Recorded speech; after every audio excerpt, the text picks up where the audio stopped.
Olá, minhas amigas e meus amigos, sassariqueiras e sassariqueiros, alegrias, muitas alegrias. A gente fica vendo as pessoas mudando de posição, como o camaleão muda de pele, como o camaleão muda de cor. Agora a notícia mais recente é que os evangélicos neopentecostais estão abandonando o barco. Já um momento tardio, já deviam ter abandonado antes, porque geralmente os ratos são os que primeiro abandonam o navio. No caso dos evangélicos, eles estão retirando o apoio a Bolsonaro. Estão se afastando de Bolsonaro.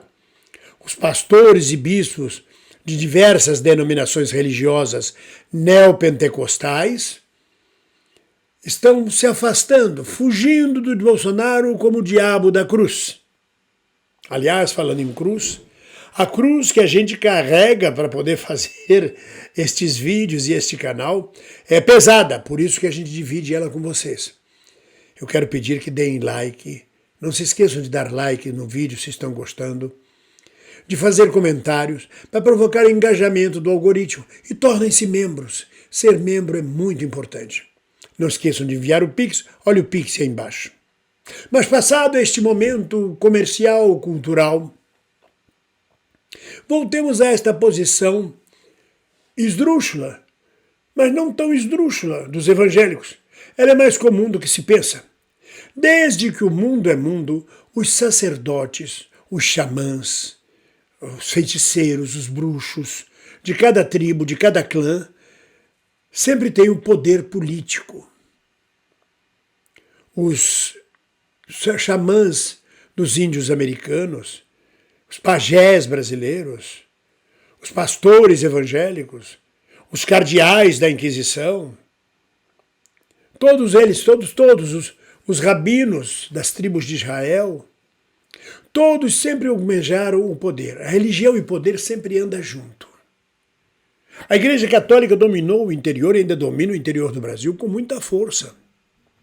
Domina o Brasil, a instituição católica é gigantesca. Está perdendo terreno para os evangélicos, mas tem muito ouro e muito poder ainda, muitas raízes profundas na sociedade brasileira, na história do Brasil, junto ao poder. Nenhum governante dá um passo sem ouvir o pajé, o morubixaba, o xamã, no caso o cardeal, o bispo. Tem que ser tudo de acordo. Sem contar que muitas vezes os governantes procuram estas pessoas como feiticeiros, como oráculos. Já visto o caso de Fernando Collor de Mello, que mantinha nos porões do palácio um verdadeiro terreiro xamânico, holístico, estranho e até mesmo satânico. Ou seja, mesmo na aldeia mais longínqua da África medieval, a Idade Média aconteceu na Europa, na África era apenas 1300, 1200, nem se contava o tempo no calendário católico. Mas desde aquele tempo, nas pequenas aldeias, o feiticeiro, o oráculo, o sacerdote comandava a aldeia. E geralmente era o chefe da aldeia. Entre os índios a mesma coisa. A palavra do pajé. E assim por diante. E é o que acontece hoje no Brasil. Os evangélicos disputam o poder político. Criam sua bancada própria na Câmara, no Senado, disputam até mesmo vagas nos ministérios, querem orientar a política brasileira, impor seus dogmas, sua maneira de ver o mundo, seus oráculos, suas profecias. Faz parte de todas as religiões dividirem o poder, almejarem o poder, chegarem ao poder. Com Bolsonaro foi a festa neopentecostal. Michele, ridícula, ajoelhada, clamando, sem fé nenhuma, apenas fazendo palhaçada, apenas representando para uma comunidade crente, honesta, que acreditava que Michele Bolsonaro era de Jesus, ou era de Jesus, na verdade ela é de Zé, não é Zé Pilintra, é Jesus. Bispos impondo a mão sobre a cabeça de Bolsonaro.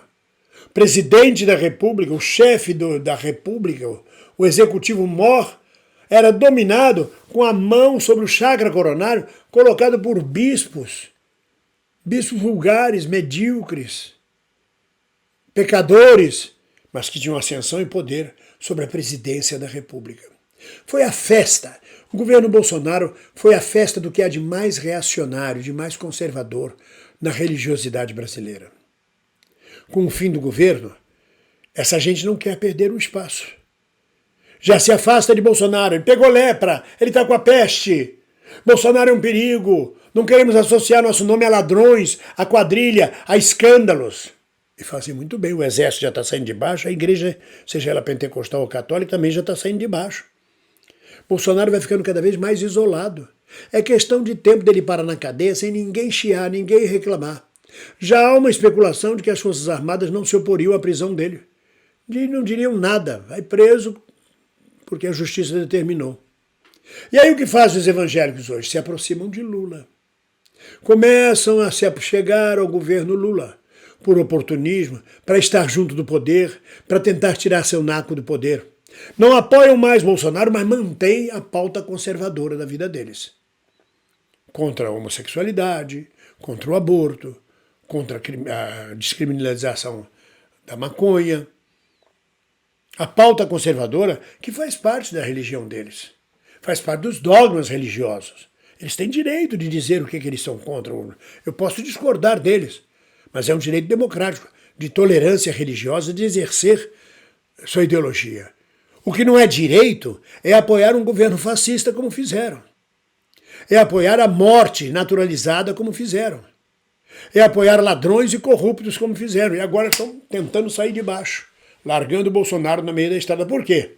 Porque o oportunismo político das igrejas sempre esteve presente na história da humanidade. No tempo dos faraós, os sacerdotes dos faraós eram as pessoas mais importantes à volta do faraó. Isso vem de longe, de longa data, e não vai mudar. Fé é uma coisa, mas religião e política não sempre de mão dadas. Podem ter certeza disso. Mas nós também continuamos de mãos dadas. Mesmo em regimes onde não houve religião, como a União Soviética, o partido funcionava como religião. Quem assiste à série Chernobyl vê como o partido impunha, como dogma, as decisões do partido. Era como se o Papa falasse e excomungasse, no caso deles, fuzilavam ou metiam na cadeia quem fosse contra as ordens do partido. O partido substituía a religião e as pessoas acreditavam piamente nisto. O processo democrático abre espaço para o livre pensamento, para diversas correntes. Não é mais o xamã que manda, o bispo, o cardeal, não é mais o feiticeiro, nem o dirigente do comitê central. Quem manda é a voz do povo, criticando, sobretudo agora numa era cibernética, com a internet e com a web. É uma forma virtual de dizer a vocês: ninguém solta a mão de ninguém. Um abraço.